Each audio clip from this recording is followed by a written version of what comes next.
بسم الله الرحمن الرحيم. يا أيها المزمل قم الليل إلا قليلا نصفه أو انقص منه قليلا أو زد عليه ورتل القرآن ترتيلا إنا سنلقي عليك قولا ثقيلا. يا أيها المزمل ewe uliyejifunika, qumil laila illa qalila, simama usiku isipokuwa muda mdogo, ndo upumzike. Kiwango cha muda wa kusimama akaambiwa nisfahu au inqus minhu qalila, tumia nusu ya usiku kufanya ibada au punguza kidogo kwenye hiyo nusu, au zida alaihi, au zidisha kidogo zaidi ya nusu, waratili alqur'ana tartila, na katika jumla ya utakayoyafanya katika kisimamo chako cha usiku isome Qur'ani kwa tartili kama ilivyoteremshwa. Sababu ya kupewa maagizo hayo kwenye aya ya 5, inna sanulqi alaika qawlan thaqila. Ukifanya hivyo tulivyokuagiza, yanakuwa ni mazoezi na maandalizi ya kumudu majukumu mazito utakayopewa. Inna sanulqi alaika, sisi tutakutumia, tutakuletea qawlan thaqila, maagizo mazito.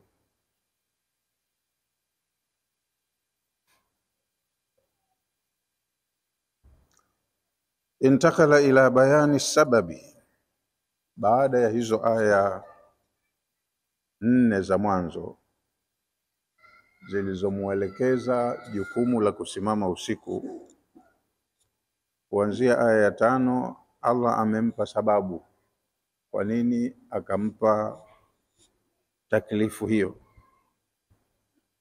Intakala ila bayani sababi, aya zimeelekea katika kubainisha sababu fi hadhihi alawamiri thalath, ya kupewa amri hizo 3. Dhatu takalifi su'bi shaqi, amri hizo 3 walizopewa zina uwajibikaji mzito, mgumu, wenye usumbufu. Fakala, akasema Allah, inna sanulqi alaika qawlan thaqila, sisi tutakutumia au tutakuwekea, tutakuagiza kufanyia kazi kauli nzito.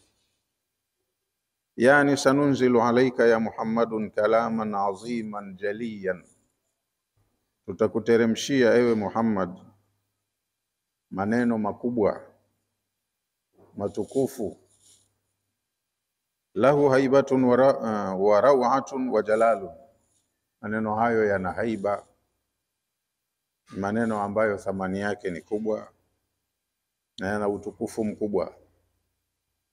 Kwa hiyo ili umudu kufanyia kazi jukumu tutakalokutumia, maagizo uliopewa ni muhimu sana kwa maandalizi au mazoezi yako. Liannahu, kwa sababu tutakutumia kalamul malik al-allam, maneno ya mfalme mwenye kujua kila kitu. Qala al-imamu al-fakhru, Imamu Fakhri Razi amesema, wal muradu min kaunihi thaqilan wa aidhamu qadari, muradi wa kuambiwa maneno atakayotumiwa ni mazito, inamaanisha kwamba maneno hayo cheo chake ni kikubwa, ni maneno matukufu, na kila kitukufu huwa kina usumbufu. Huwezi kufikia kwenye mafanikio kama hujapita pita katika shida kidogo. Wa jalalati khatarihi, alafu maneno yenyewe ni matukufu kwa kuyazingatia kwenye moyo wa atakayeyabeba, yanaleta taswira kubwa muhimu. Wa kullu shay'in nafasin wa kullu shay'in nafasa wa azuma, kitu chochote kinachokuwa kina thamani na ni kikubwa, azuma khatari, kikubwa kwenye mazingatio, fa huwa thaqilun, kitu hicho kinakuwa ni kizito. Wa hadha maana qaul Ibn Abbas, na hii ndo maana ya maneno ya Ibn Abbas, qaulan thaqila, ni majukumu kama wahi atakayopewa. Ibn Abbas amesema qaulan thaqila, yani maana yake kalaman azima, tutakupa maneno makubwa. Wakila, na panasemwa na wengine wanawachuoni wanasema, almuradu, makusudio ya kuambiwa atapewa kauli nzito ni nzito, ma fil Qur'an, yaliyomo ndani ya hiyo Qur'ani atakayopewa ni mazito. Min al-awamiri wan nawahi, kwenye Qur'ani kuna amri, na amri huwa ni jambo ambalo aliamrishwa, kapenda hakupenda, inabidi atekeleze. Sasa kitu kama hicho huwa kina uzito wake. Wan nawahi, kuna makatazo, na ukikatazwa jambo, inawezekana ukakatazwa jambo ushalizoea, unalipenda, unaona kuna manufaa fulani, lakini unaambiwa uache, na hilo pia huwa ni jambo zito, kumkataza mtu jambo lililo kwenye mazoea. Allati, maamrisho na makatazo ambayo hiya takalifu shaqati thaqila, hizi ni taklif, ni majukumu ambayo ni mazito, yana usumbufu kidogo katika kutekeleza kwake, yana mashaka kidogo kuyaendea. Ala almukallafina, kwa wale waliokalifishwa nayo. Kwenye Qur'ani mna maagizo, mna makatazo, ambayo kwa ujumla wake kwa hao waliopewa maagizo hayo na makatazo hayo, kwao itakuwa ni jambo lenye shida, lina usumbufu. Wa wajhu an-nazmi indi annahu lamma amarahu bi salati al-layli fakaannahu qala, mpangilio wa maneno ninavyoona mimi, Sheikh anasema mpangilio wa maneno kuanzia mwanzo mpaka hapa unamaanisha kwamba baada ya Allah kumuamrisha mtume wake kusali swala za usiku, fakaannahu qala, kama kwamba alikuwa ana maana ya kumwambia, innama amartuka bi salati al-layli, nimekuamrisha kusali swala za usiku, lianna sanulqi alayka qawlan azima, kwa sababu nitakupa maagizo mazito makubwa.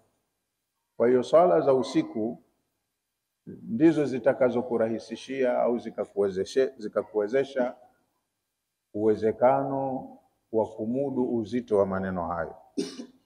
Wala budda anna tasrifa, wala budda, na hapana budi, wa anna wala budda wa an tasira nafsaka musta'iddatan lidhalika alqawl alazim, hapana budi uizoeshe, uile nafsi yako iwe inaweza, inapenda, iwe imeandalika nafsi yako kupokea maneno hayo mazito utakayopewa. Wadhalika, na utafanya maandalizi hayo, utajiandaa, utajizoesha bisalati al-layli, kwa kufanya ibada za usiku, swala za usiku. Wa innal insana idha ishtaghala biibadati llahi fi al-laylati adh-dhalma, wa anna al-insana idha ishtaghala biibadati llahi fi al-laylati adh-dhalma, mwanadamu anapojituma kufanya ibada za usiku wakati wa kiza, wa aqbala ala dhikrihi wa tadarrua baina yadayhi, na akatumia wakati wa usiku kumtaja sana Allah na kuonyesha kwake unyenyekevu, ista'addat nafsahu, mtu kama huyu huwa anaiandaa nafsi yake liishraqi wa jalali llahi fiha, anaiandaa nafsi yake kuona nuru na uwezo wa Allah na utukufu wake kwa kupitia mazoezi yake ya kufanya ibada za usiku. Aqulu, Sheikh anasema, mimi ninasema, wa hadha almaana, maana hii, latifun fi ratbi baina qiyami al-layl, maana hii ni sensitive, ina siri kubwa ndani yake. Fi rabti baina qiyamil layl, ina siri kubwa ndani yake kwa mtu atakayemudu zoezi hili la kufanya ibada za usiku, wa tilawati alquran, na pamoja na ibada atakazofanya usiku, kubwa lao ni kusoma sana Qur'ani. Fa inna Allah ta'ala, kwa sababu Allah mtukufu, kallafa rasulahu, amemkalifisha mtume wake,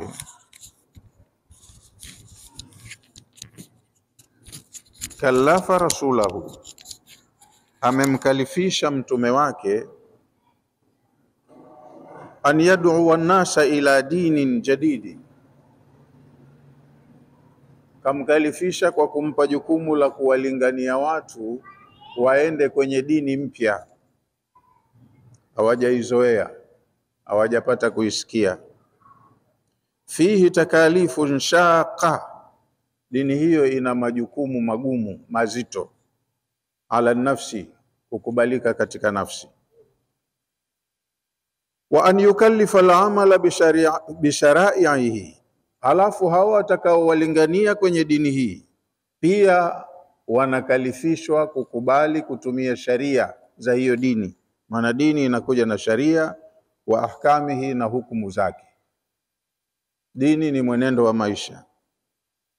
Mwenendo wa maisha huwa unaleta taswira ya jamii, na wengine huwa wanapenda, wengine hawapendi, wengine hunyooka na wengine wakapinda. Kwa hiyo jamii ili iwe sawa, inabidi lazima kuwe na sharia. Wale wanaopinda sharia iwanyooshe. Kwa hiyo yote haya ni majukumu kidogo mazito. Wala shaka anna mithla hadha taklif, na hapana shaka kwamba mfano wa majukumu haya yahtaju ila mujahadatin linnafsi wa muthabara, yanahitaji mtu ajipinde nafsi yake na awe anadumu katika kujipinda huko, kubaki katika taa.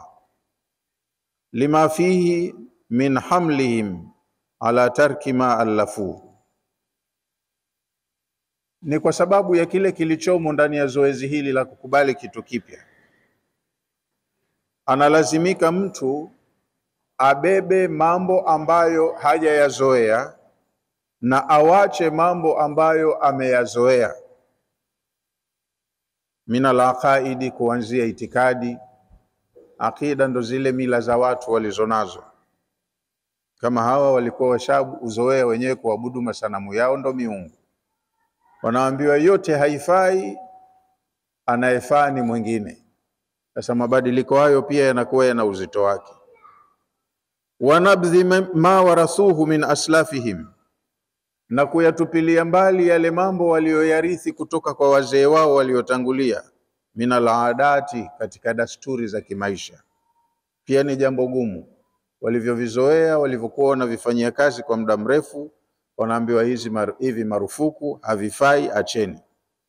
Kwa hiyo kuna vipya wanapewa hawajavizoea, na walivyovizoea wanaambiwa havifai, waachane navyo. Kwa hiyo ni katika majukumu mazito. Fa anta ya Muhammadun, kwa hivyo kama kwamba Allah anamwambia mtume wake, basi wewe ewe Muhammad, mu'ridun limataibin kathirati, utakaposimamia zoezi hili la kuwalingania watu kwenye jambo jipya na kuwaachisha walilolizoea, utakuwa unajiingiza katika masala yenye usumbufu, mambo ya tabu. Lazima utapata shida kidogo. Sasa ili umudu hizo shida zitakazojitokeza, lazima uwe na maandalizi, ufanye mazoezi magumu ya ibada za usiku. Wewe na Mola wako msiwe mbali, moyo wako ndo utakapomudu magumu yanayokuja. Wa akhtarun jammatun fi sabili hadhihi ad-da'wa, pia kutakuwa kuna hatari nzito nzito katika kuilingania dini hii au da'wa uliokalifishwa kuifanya. Wa hamli nasi ala qabuliha, jukumu jingine ni kule kuwabeba watu, kuwaelekeza watu, kuwarai watu walikubali hili jambo jipya ulilokuja nalo. Ni jukumu linalohitaji mwenye kulisimamia awe na uwezo mkubwa, kwa sababu lina mashaka mengi. Fakaifa yumkinuka,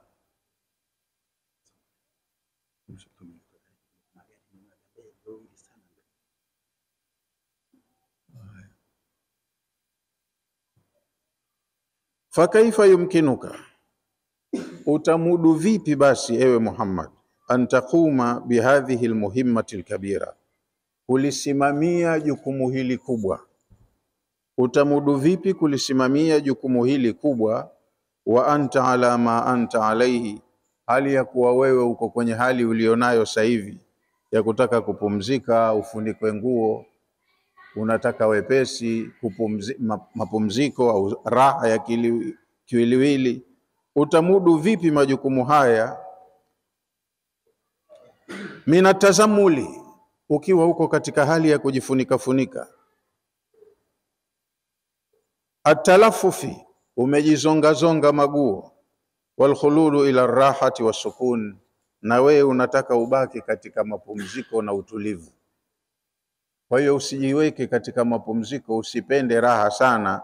Jitume usiku, ile nafsi yako, ipe mazoezi nafsi yako, iwe na uwezo wa kukabiliana na majukumu makubwa yenye usumbufu uliopewa.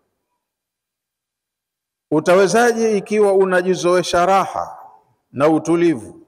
Walbu'du anil mashaqi, na ukawa hutaki upate mashaka ya kukalie mbali.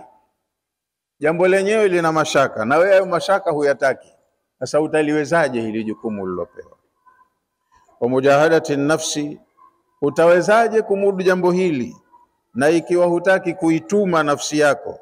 Bituli alibadati wa kathrati tahajjud, kwa kufanya ibada sana na kutumia vizuri wakati wa usiku.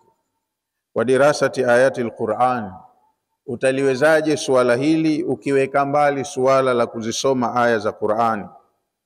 Dirasatu tafahumi wa tadabbur, usome Qur'ani usomaji ambao ufahamu nini unachokisoma na uzingatie ile maana yake ibakie kichwani. Kama hukufanya hivi utawezaje majukumu haya? Fanshit min madja'ika idhan, kwa hivyo ondoka kwenye kitanda, si wakati wa kulala huu na kujifunika funika. Ondoka, achana na kitanda chako. Washar ma'dhama laylik, kaa ukiwa macho kipindi kikubwa cha usiku wako, sehemu kubwa ya usiku uwe macho, nafsi yako ipe mazoezi ya kuwa karibu na Mola wako. Washar ma'dhama laylak, kaa ukiwa umekesha, achana na usingizi kipindi kirefu cha usiku wako. Fi munajati rabbika, ujipe zoezi la kunong'ona au kuongea na Mola wako. Isti'dadan, hilo linakuwa ni zoezi, unajipa zoezi litahammuli mashaqi da'wa, ya kukuwezesha kubeba mashaka ya da'wa. Watabshiri bihadha ad-din al-jadid, na zoezi hilo ndilo litakalokuwezesha kuwapa watu moyo matumaini, bishara ya uzuri wa hii dini mpya.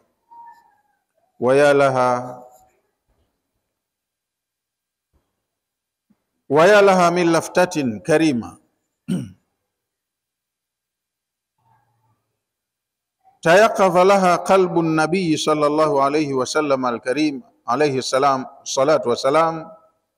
Basi kwa bishara hii alizinduka, alipenda, alichangamkia Mtume sallallahu alayhi wasallama, na moyo wake ukawa umefahamu jukumu alilopewa, ukalipenda na ukawa ni wenye kulifanyia kazi.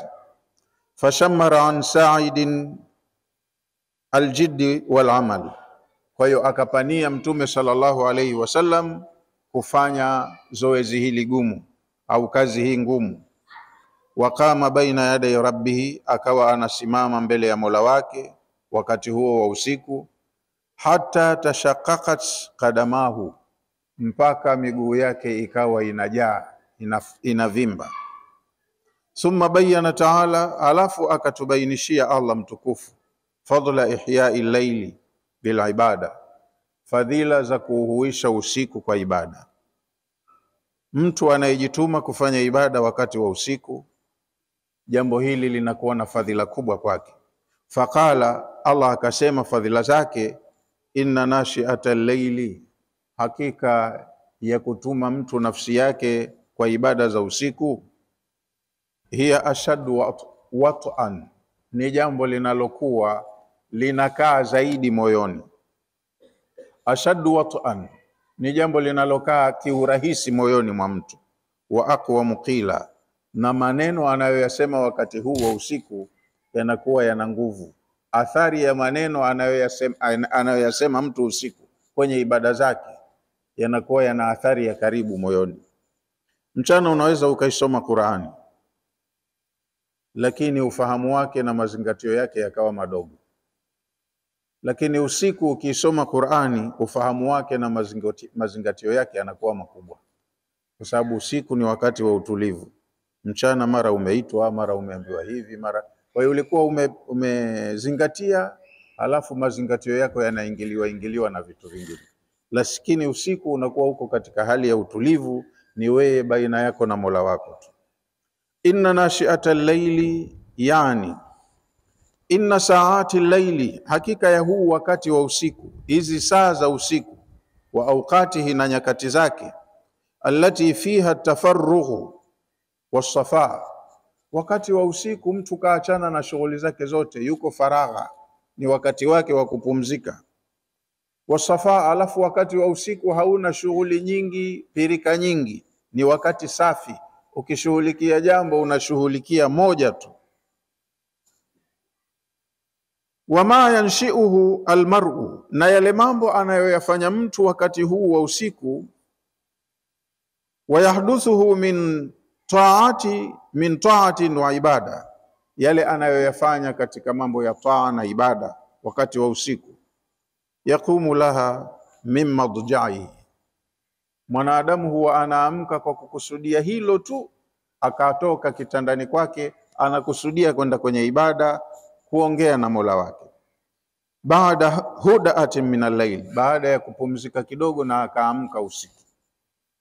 Kwa hiyo saa hizi za usiku ambazo mtu anazikusudia hasa, sasa nataka niongee na muumba wangu, sasa nataka nizingatie amri zake, makatazo yake, aya zake.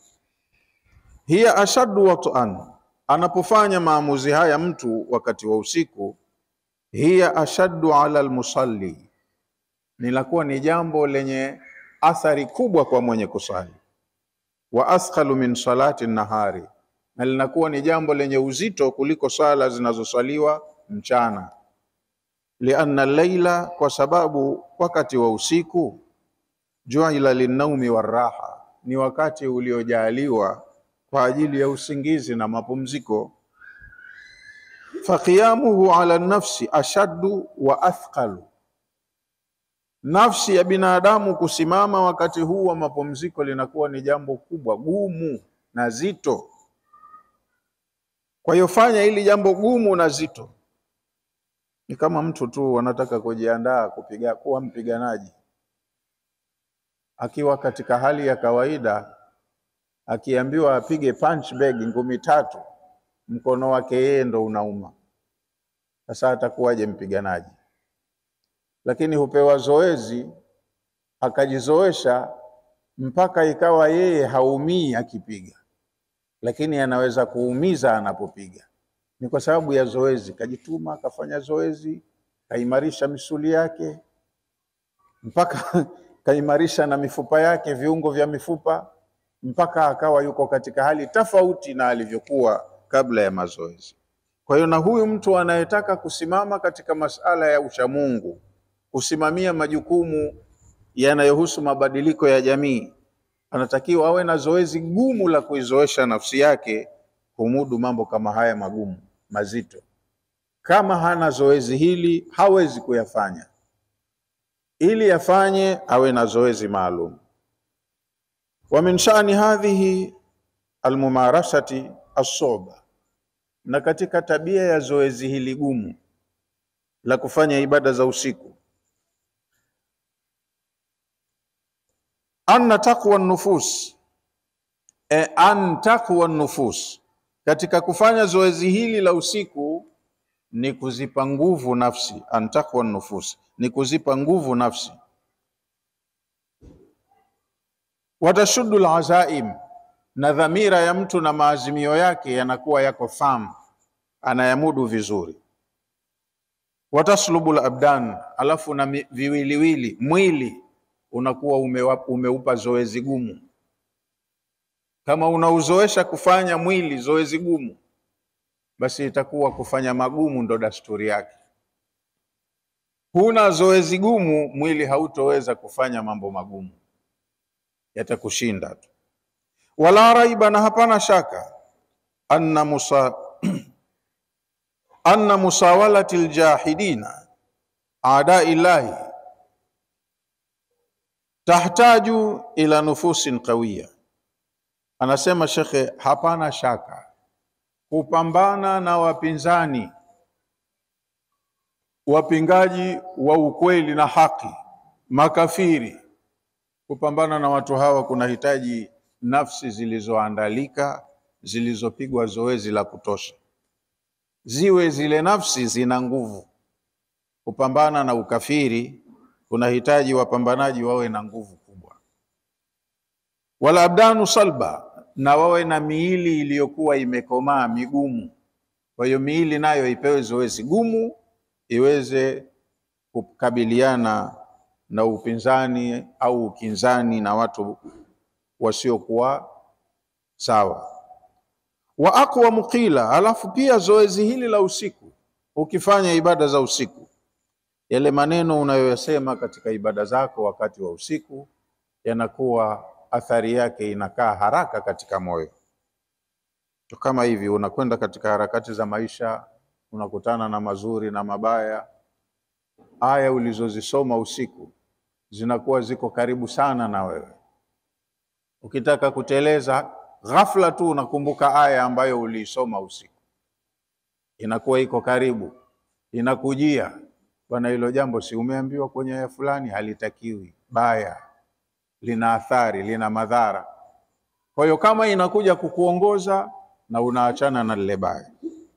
Wajanja, watu wana triki ya kukushawishi, basi fanya hili tu, kama alivyoambiwa Mtume, sisi ndugu tukubaliane. Basi unataka kuwatoa watu kwenye ukafiri, kwenye ushirikina, watoe kitaratibu, usiwatoe kwa kuwatukania miungu yao. Sasa tufanye zoezi mwaka mmoja, uwe uonyeshe ushirikiano, ufanye nao ibada kwa mujibu wa dini yao.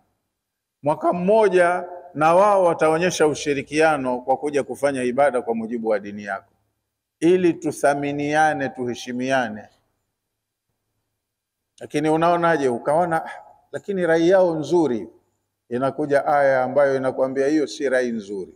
Qul ya ayuhal kafirun la a'budu ma ta'budun wala ana abidu ma abadtum wala antum abiduna ma a'budu lakum dinukum waliyadin.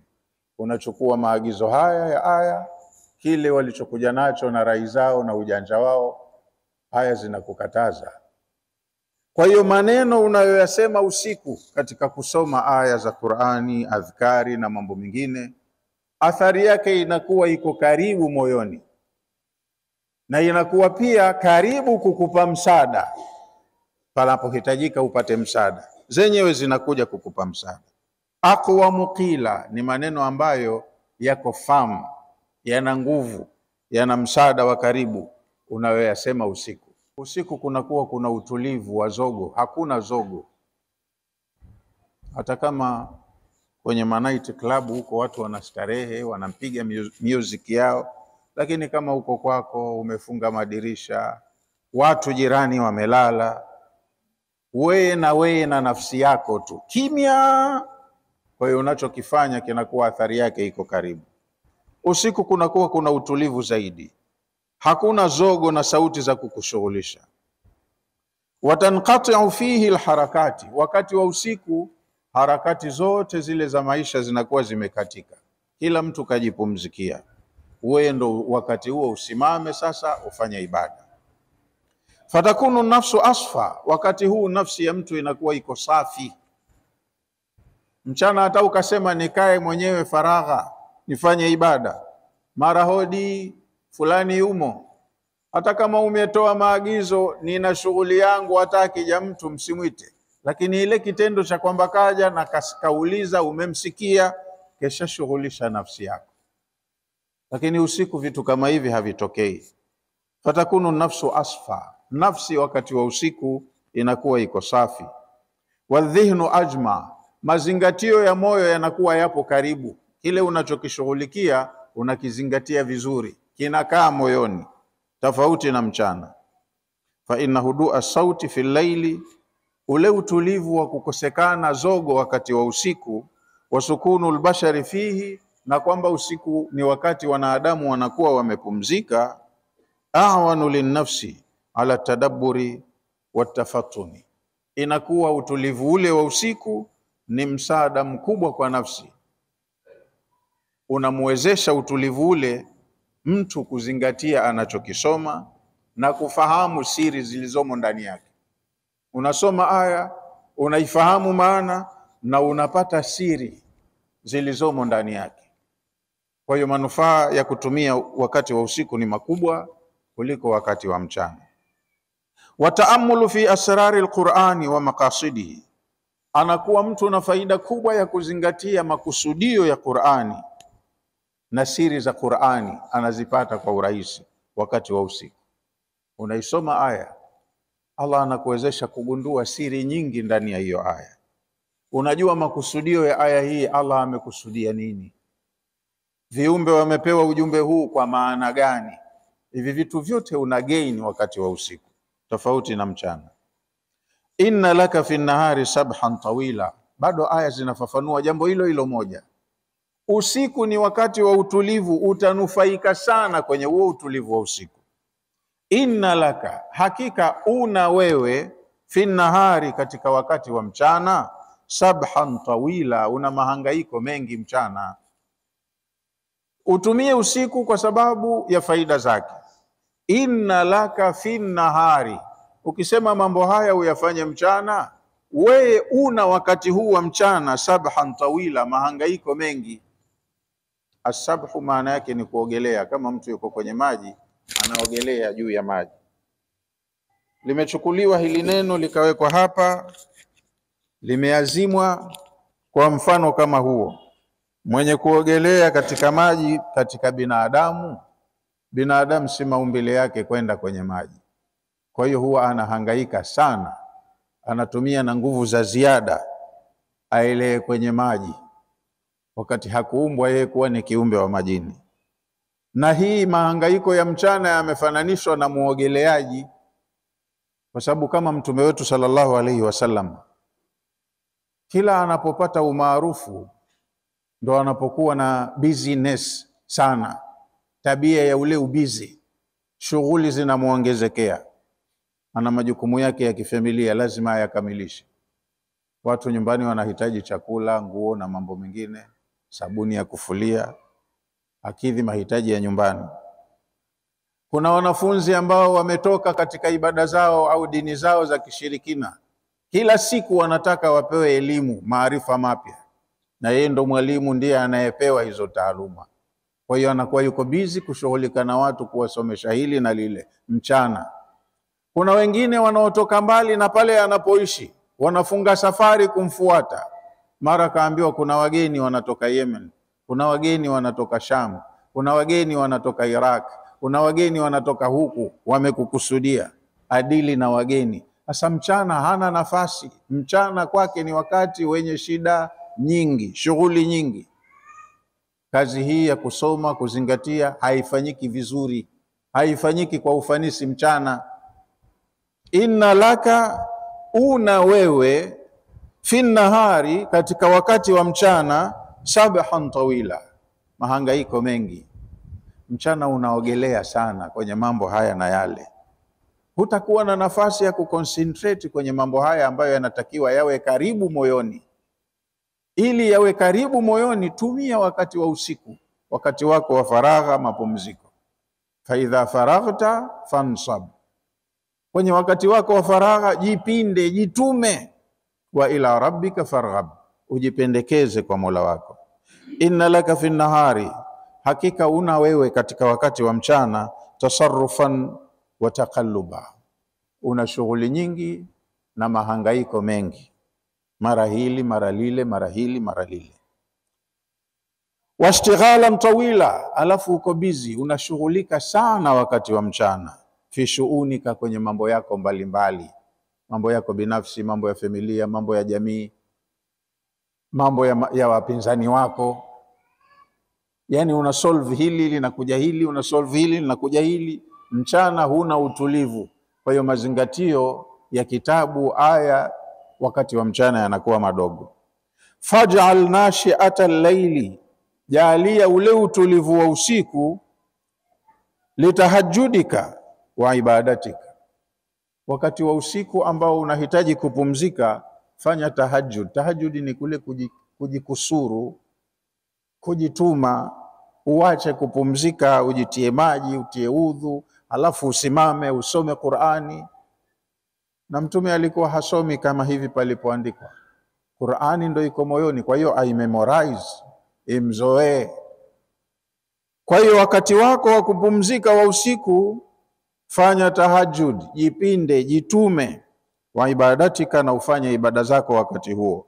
Qala fi tashili, mwanachuoni katika tafsiri ya tashili amesema, aliyotafsiri hii sura kwenye tafsiri ya kitabu kinachoitwa Tashili, kasema asabhu huna, neno sabhu hapa, hiyo inna laka fi nahari sabhan tawila, asabhu huna, hiyo neno sabhu hapa kwenye aya hii, ibaratun ani tasarrufi fil a'mali, ni neno lililozingatia maana ya zile shughuli nyingi, tume nyingi, kazi nyingi anazozifanya.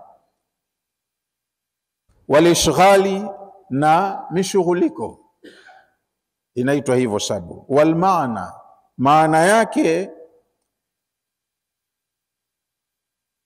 yakfika an-naharu litasarrufi fi ashghalika, wakati wa mchana ukutoshe wewe binafsi kwenye shughuli zako za kawaida zinazohitajika kufanywa mchana. Yakfika an-naharu, ukutoshe mchana, litasarrufi fi ashghalika, kushughulika na mambo yako mbalimbali. Majukumu yote ambayo unapaswa kuyafanya mchana, tosheka na kuyafanya, kukamilisha majukumu hayo wakati wa mchana. Watafarrughu bil-layli liibadati rabbik, watafarragh bil-layli, lakini wakati wa usiku ambapo unatakiwa upumzike, huu wakati wa usiku wewe utenge. Tafarragh bil-layli, tenga wakati katika kipindi cha usiku, liibadati rabbika, kwa ajili ya kumwabudu Mola wako. Na anayomfanya mchana pia ni ibada, lakini sasa haya ya usiku inakuwa ni special case, for special purpose. Jitume wakati wa usiku, tenga wakati wa fulani wa usiku, huwe ni baina yako na Mola wako tu. Wa baada an qarrara al-khitab al-ilahi, hadhihi al-muqaddimat, baada ya maneno haya ya Allah kurudiwa, kukaririwa kwenye mukaddima huu, aya hizi za mwanzo za sura, allati hiya bimathabati tamhidi wa basti lidawa. Aya hizi zote tulizozisoma hapa mwanzo wa sura zilikuwa zinamaanisha kwamba ndo anapewa maandalizi, ni recruitment, anaandaliwa awe ni mtu mwenye uwezo mkubwa wa kuafford majukumu atakayopewa. Ni aya zinazompa maagizo ya kujiandaa. Baada ya aya hizo, intakala ila amri rasuli sallallahu alaihi wasallam, aya zilizofuata hapo mbele zimeelekea katika kumuamrisha Mtume sallallahu alaihi wasallam bitablighi da'wa. Amepewa maagizo ayafikishe kunakohusika. Hayo ya mwanzo huko ni maandalizi yake mwenyewe, ananolewa, anaandaliwa. Baada ya hapo akaambiwa jukumu lake la msingi, atapewa maagizo ayafikishe kwa watu. Tablighi ni kufikisha. Anaambiwa kazi yake ni kufikisha kile atakachoagizwa, hichi nifikishie kwa viumbe wangu. Kwa hiyo tablighu da'wa, anawalingania watu kwenye jambo ambalo kaambiwa watoe waliko, waelekeze ninakotaka mimi. Wa taalimihi, na pia jukumu lake ni kuwasomesha, kwa sababu ni wajinga, hawafahamu hicho kitu kipya. Yeye anayewalingania, anayewashawishi, anayewahamasisha, ndo awe mwalimu wa kufahamisha maana yake, umuhimu wake, faida yake na hasara yake ikiwa mtakataa. Kwa hiyo yeye awe wa taalimihi, awe ni mwelimishaji, awaelimishe kaifiyati sairi fiha amalan. Nimekuja na jambo jipya hamjalizoea, lakini mimi nitakuelekezeni jinsi linavyotekelezwa. Yeye mtume amepewa jukumu la kusomesha, kuwaelimisha watu kaifiyati sairi fiha, namna ya kwenda kwenye jambo hili, amalan, practically, kivitendo. Hawajalizoea, hawalijui, geni kwao, lakini yeye sasa ndo atakayekuwa anawasomesha kwa vitendo. Practically, jambo hili linatakiwa hivi, linatendwa hivi, linakuwa hivi, faida yake hii. Baada an mahadaha lahu nadharan, baada ya kupewa maandalizi ya kinadharia, sasa anapewa maagizo ya kusimamia kwa vitendo. Kwa hiyo theoretically kashapewa maelekezo, sasa anapewa maelekezo practically aliendee hilo swala. Faqala, Allah akasema kumwambia mtume wake, wadhkur isma rabbika watabattal ilayhi tabtila. Wadhkur isma rabbika, litaje jina la Mola wako. Hatambuliki, hawamjui watu, viumbe wake hawamjui.